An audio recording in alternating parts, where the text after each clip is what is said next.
Carl Benz received a patent of what is known as the first practical automobile in the year 1886.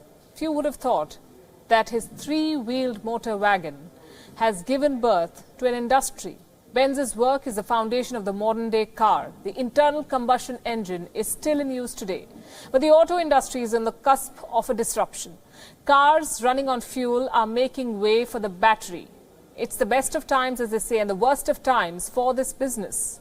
Everyone wants to jump in on this hot trend. Smaller companies with fewer resources are challenging the giants. In the end, only a few might survive. Some new players will emerge, and there will be wins and losses on both sides. On WION Edit tonight, we will explore who might emerge as the big winner in this disruption of the auto sector. First, let's look at the most critical component of an e-vehicle. It's the battery. All e-vehicles use batteries, what we call lithium-ion batteries, something that you will also find in your smartphones. Such a battery is made up of metals: lithium, cobalt, nickel and manganese. Only a few countries like Bolivia, Chile and Congo have vast reserves of these metals. And guess who has the direct rights to mine these reserves? China.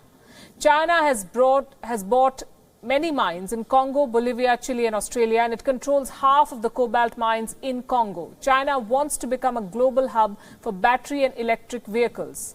With a steady supply of raw materials and state support, China already controls more than 60% of the global market share in batteries. And now China is ready to challenge the likes of Tesla. In 2018, China was the largest producer of electric vehicles. In the same year, more electric cars were sold in China than the entire world combined. According to one report, China has 99% of the world's 250 million electric two-wheelers. It is now applying the same technology to churn out more electric four-wheelers. Trucks and buses are next, we are told. The supply chain is already in place in China. Reports say China has more than 100 electric car makers already. What about India then? Well, the adoption of e-vehicles is still a distant dream in India.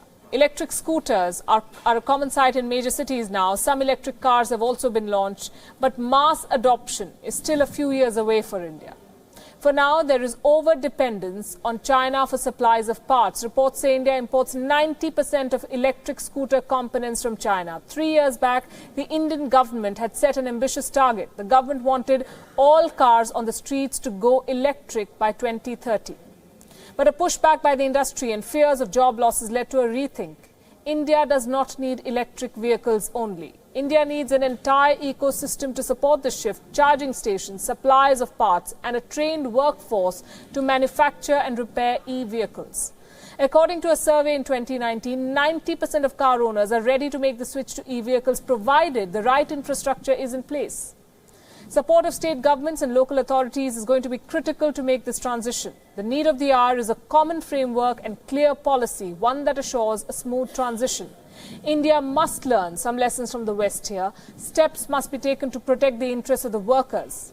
Auto is one of the biggest industries in India. It employs around 35 million people. It contributes more than 7% of India's GDP. A sudden shift to electric will trigger a backlash. The government of India should roll out policies to encourage on-the-job training programs, something that would prepare the workforce for the big change. Because the car industry as we know it today is dying.